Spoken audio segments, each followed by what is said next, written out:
حضرت شیخ فرید الدین عطار رحمت اللہ علیہ اپنی شورا آفاق کتاب تذکرۃ الاولیاء میں روایت کرتے ہیں کہ ایک دفعہ خلیفہ منصور نے اپنے بیٹوں کو حکم دیا کہ حضرت امام جعفر صادق علیہ السلام کو میرے روبرو پیش کرو تاکہ میں ان کا قتل کر سکوں۔ عموی خلفاء کی اہل بیت سے دشمنی کوئی ڈھکی چھپی بات نہیں ہے، پوری اسلامی تاریخ میں یہ امر بہت واضح ہے۔ الغرض خلیفہ منصور کے ایک وزیر نے خلیفہ سے عرض کی کہ حضرت امام جعفر صادق علیہ السلام دنیا کو خیر آباد کہہ کر گوشہ نشینی اختیار کر چکے ہیں اور وہ دنیاوی معاملات میں بالکل دلچسپی نہیں لیتے، تو ایسے شخص کو جو گوشہ نشین ہو اس طرح قتل کرنا قرین مصلحت نہیں ہے۔ لیکن خلیفہ اپنے بغض میں اتنا اندھا ہو چکا تھا کہ غضبناک ہو کر کہا کہ میرے حکم کی تعمیل کرو ورنہ تمہارے لیے اچھا نہ ہوگا۔ بادل ناخواستہ وہ وزیر حضرت امام جعفر صادق علیہ السلام کو لینے چلا گیا۔ اس وزیر کے جانے کے بعد خلیفہ منصور نے اپنے غلام سپاہیوں کو بولا کہ جب حضرت امام جعفر صادق علیہ السلام تشریف لے آئیں اور میں جیسے ہی اپنا تاج سر سے اتاروں تو تم انہیں قتل کر دینا۔ تاج اتارنا قتل کرنے کا اشارہ ہوگا۔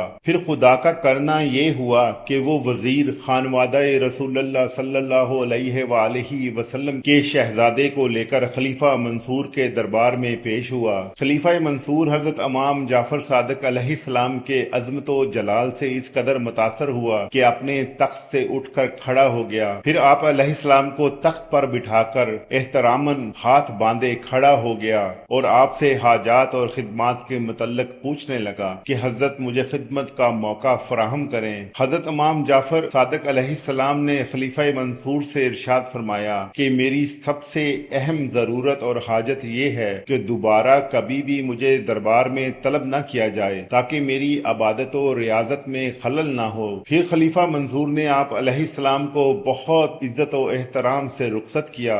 آپ علیہ السلام کے دربار سے جانے کے بعد آپ علیہ السلام کے روب میں اس پر ایسا لرزہ طاری ہوا کہ بعض روایات کے مطابق 3 دن تک اور بعض روایات کے مطابق 3 نمازوں کے قضا ہونے تک ہوش و حواس سے بیگانہ رہا اور غشی طاری رہی۔ خلیفہ کی یہ حالت دیکھ کر غلام اور لواحقین حیران و پریشان رہے۔ جب خلیفہ کو ہوش آیا اور وہ بات کرنے کے قابل ہوا تو اس نے اپنا حال دریافت کرنے والوں کو بتایا کہ جس وقت حضرت امام جعفر صادق علیہ السلام تشریف لائے تو ان کے ساتھ ایک بہت بڑا اژدہا تھا۔ وہ اتنا بڑا تھا کہ اپنے جبڑوں میں پورے تخت کو گھیرے میں لے سکتا تھا اور وہ اپنی زبان میں مجھ سے کہہ رہا تھا کہ اگر میں نے حضرت امام جعفر صادق علیہ السلام کی شان میں کوئی گستاخی کی تو تجھے تخت سمیت نگل جاؤں گا۔ اس کی مجھ پر اتنی دہشت طاری ہوئی کہ میں نے حضرت امام جعفر صادق علیہ السلام سے معافی مانگی اور خدمت کا موقع فراہم کرنے کی درخواست کی۔